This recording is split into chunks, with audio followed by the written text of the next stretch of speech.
Can a man get pregnant? That all depends on your definition of man and pregnant and can and get and a.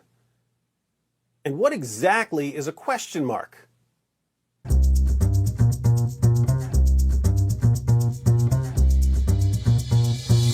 Men cannot get pregnant was trending on Twitter, and it was trending in all caps, so you know people really meant it.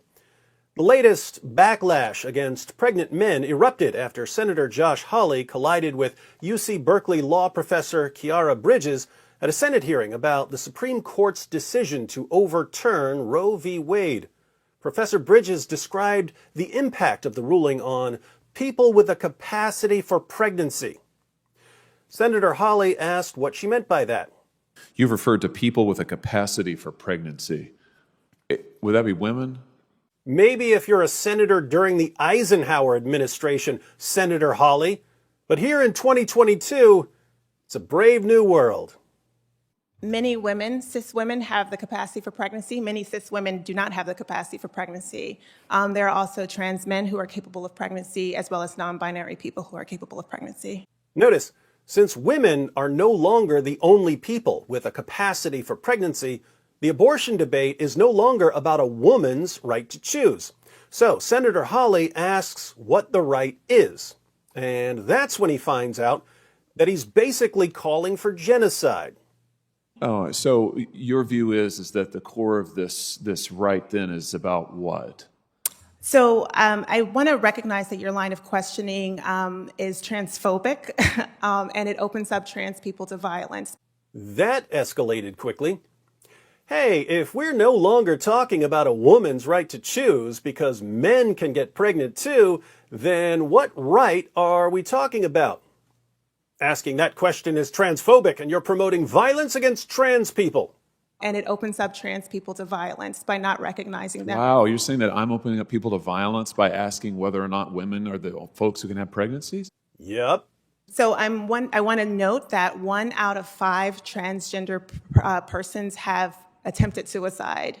So I think it's important because of my line of questioning? Because so we can't talk about it? I find these discussions fascinating. If this is no longer a woman's right, what's the right? You're being transphobic and causing violence against trans people. How does my question about what we're talking about cause violence? 1 in 5 trans people have attempted suicide. Notice, when she says that his line of questioning leads to violence against trans people, she means self-inflicted violence. If you ask these kinds of questions, trans people will kill themselves. Because denying that trans people exist and pretending not to know that they exist I'm is denying that dangerous. trans people exist by asking you if you're talking about women having pregnancies? And now she corners him. Do you believe that men can get pregnant?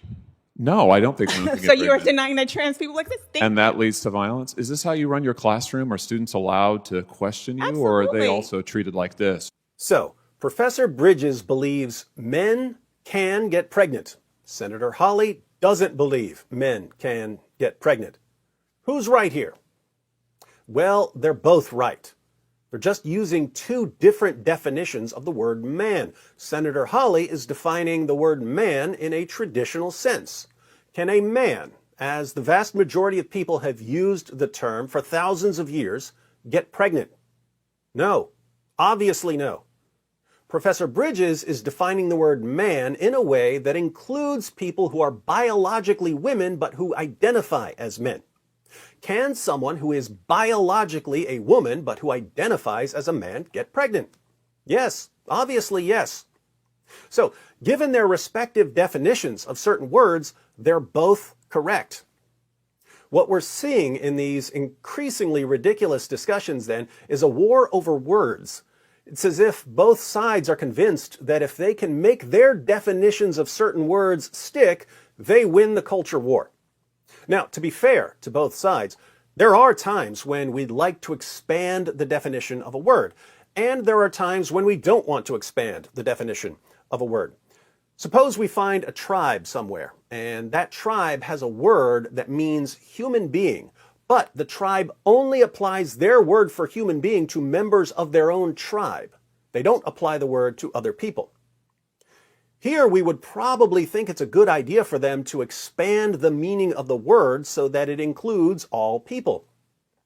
But we wouldn't want to keep expanding the word beyond that. We wouldn't want to apply the word for human being to chimpanzees, for instance, because if we expand the meaning of the word for human being so that it includes non-human beings, we've just ruined the word for human being.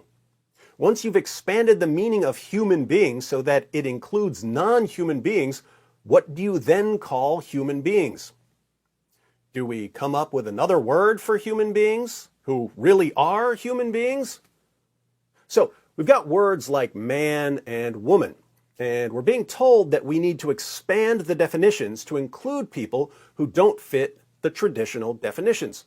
The word man now has to include trans men.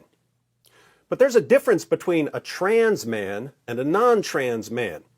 So if the word man now refers to both trans men and non-trans men, what word should we use to refer specifically to non-trans men? Do we have to invent a new word?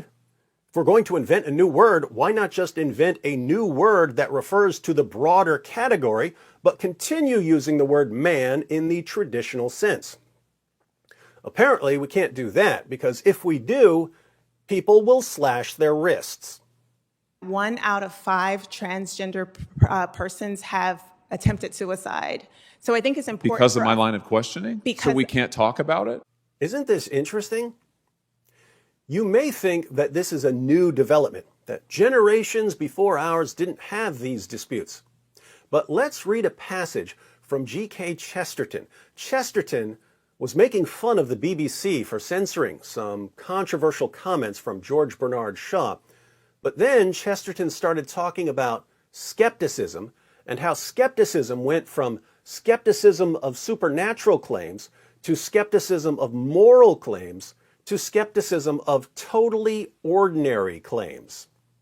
The BBC has broadcast any number of speeches on any number of subjects on which it is quite impossible for anyone to speak without expressing opinions that are widely controverted.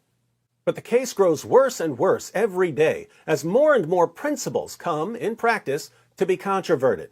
For the secular society of today is skeptical not merely about spiritual assumptions, but about its own secular assumptions. It has not merely broken the church window or besieged the tower of tradition, it has also kicked away the ladder of progress by which it had climbed. The Declaration of Independence, once the Charter of Democracy, begins by saying that certain things are self-evident. If we were to trace the history of the American mind from Thomas Jefferson to William James, we should find that fewer and fewer things were self-evident, until at last, hardly anything is self-evident. So, far from it being self-evident to the modern man that men are created equal, it is not self-evident that men are created, or even that men are men. They are sometimes supposed to be monkeys muddling through a transition stage before the Superman. But there is not only doubt about mystical things, not even only about moral things. There is most doubt of all about rational things. I do not mean that I feel these doubts, either rational or mystical, but I mean that a sufficient number of modern people feel them to make unanimity an absurd assumption. Reason was self-evident before pragmatism. Mathematics were self-evident before Einstein. But this skepticism is throwing thousands into a condition of doubt, not about occult, but about obvious things. We shall soon be in a world in which a man may be howled down for saying that 2 and 2 make 4, in which furious party cries will be raised against anybody who says that cows have horns, in which people will persecute the heresy of calling a triangle a 3-sided figure, and hang a man for maddening a mob with the news that grass is green. People will persecute the heresy of using the traditional definition of a triangle. They'll hang someone for saying that grass is green. Chesterton wrote this in 1926, almost 100 years ago. He predicted a war against the obvious, a war against the self-evident, a war against the rational.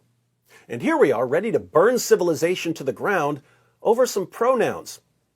Now, I'm not the babysitter of the English language. As far as I'm concerned, you can use words however you want. You can change definitions all day long. As long as you're willing to deal with some temporary confusion over what you mean, I do not care.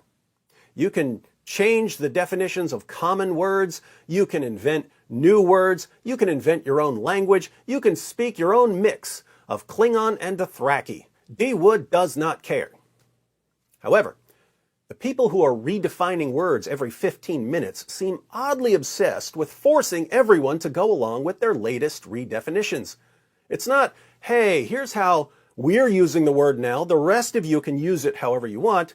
Instead, it's, hey, here's how we're using this word now, and if you don't use it this way too, then you're making trans kids hang themselves. This do what we want or kids will die approach has the same vibe as a man who finds out that his girlfriend is leaving him, and so he says to her, "You can't leave me. If you leave me, I'll kill myself," as if his suicide would be her fault for not doing what he wanted.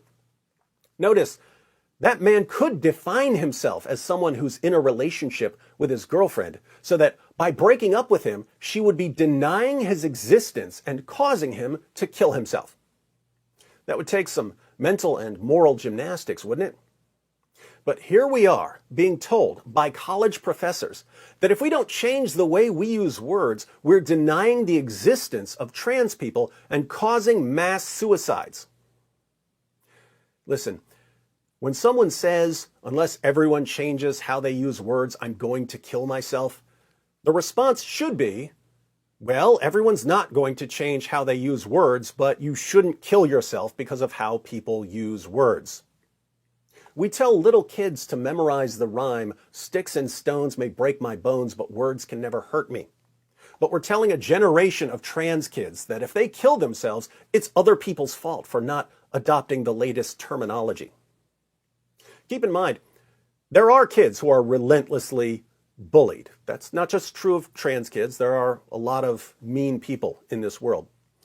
Sometimes kids are bullied until they decide that they'd rather die than put up with it. Being bullied like that is horrible. But to equate harassing and bullying kids with saying, I don't believe men can get pregnant, is idiotic and insane, even for a UC Berkeley college professor. In fact, since college professors won't say it, I'll go ahead and say it.